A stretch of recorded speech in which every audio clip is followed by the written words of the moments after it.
একটি নতুন ব্লগ নিয়ে তোমাদের সামনে চলে আসলাম। তো এখন হচ্ছে দুপুরবেলা, আজকে দুপুরবেলার থেকেই ব্লগটা শুরু করছি। তো আয়নের পাপা হচ্ছে দুটো ডাব এনেছে, শ্বশুরমশাই পাঠিয়েছে ডাব শোনার জন্য। তো এখন আয়নের পাপা এই যে ডাব কাটছে, আমরা এখন ডাব খাবো। তো একদম কচি ডাব, কিন্তু কেন বলো তো 50 টাকা পিস। এরকম এইটুকু হলে দেখলে কি হবে, 50 টাকা করে নিয়েছে আর কি শ্বশুরের কাছ থেকে। তো জল খুব একটা বেশি হয়নি, অন্য যে বাবা যে মানে ডাবগুলো পাঠায় অনেকটাই করে জল হয়, কিন্তু আজকে দেখছি হচ্ছে অল্প জল। তো সোনা ডাব খেতে ভীষণই ভালোবাসে, আর আমি তো খাই, আয়নের পাপা খায় না। আয়নের পাপা হচ্ছে একটু ঠান্ডার প্রবলেম আছে, তো ওই জন্য আর কি। তো এই দেখো এখন ডাবের পানি খেয়ে নিচ্ছি, এরপর হচ্ছে ভাত খাবো। ভালো সব পড়ে যাচ্ছে।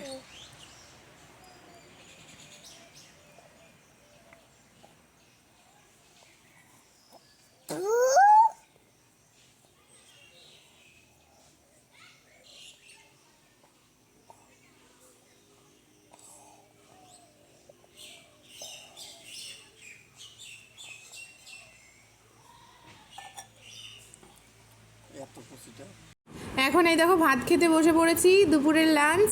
তো আজকে সকালবেলা রান্না করেছিলাম হচ্ছে মসুরির ডাল, আর হচ্ছে মায়া মাছ এনেছিল না আগের দিন, সেইটা দিয়ে বরবটি কুচিয়ে ঝাল, আর সোনার জন্য আলু সিদ্ধ দিয়েছিলাম আর ডিম সিদ্ধ দিয়েছিলাম, আর ডাল দিয়ে ওকে খাইয়ে দিয়েছি।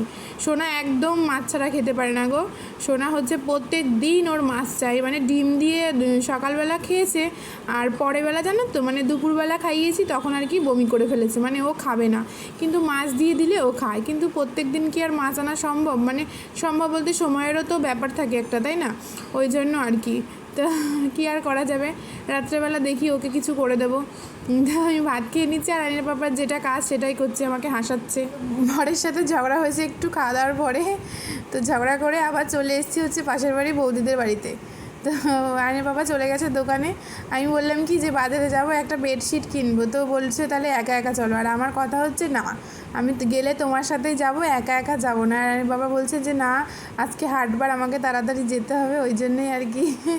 তো এই দেখো রাত্রেবেলায় এখন রুটি করে নিয়েছি, আর কিছুই করিনি, সকালে তরকারি আছে। আর বরমশাই দেখবে কী করেছে, আমার সাথে ঝগড়া হয়েছে বলে ভালোবেসেই দেখো বিরিয়ানির প্যাকেট নিয়ে চলে এসছে। তাই আমি বলছিলাম যে খাবো না খাবো না, তো বলছে না না খাও, খোলো, ভিডিও করো ভিডিও করো। তো ওই জন্যে আর কি দেখো ভিডিও করে দিচ্ছিলো, আর আমি দেখি মানে মুখ দেখে তো বুঝতেই পারছো যে রেগে রয়েছি আর কি। তো আর কি বিরিয়ানিটা খুললাম, খাবো তো অবশ্যই, ওটা আর কি এমনি বলছিলাম যে খাবো না খাবো না, বিরিয়ানি আবার খাবো না, সেটা তো হতেই পারে না। বিরিয়ানি তো মানে ঝড় জল তুফান যাই হয়ে যাক, বিরিয়ানি তো খাবোই, গরম, প্রচণ্ড পরিমাণে গরম বিরিয়ানি। তো এই দেখো ঝগড়া করছি এখনও, আমার এখন নিজেরই মানে হাসি পাচ্ছে আর কি।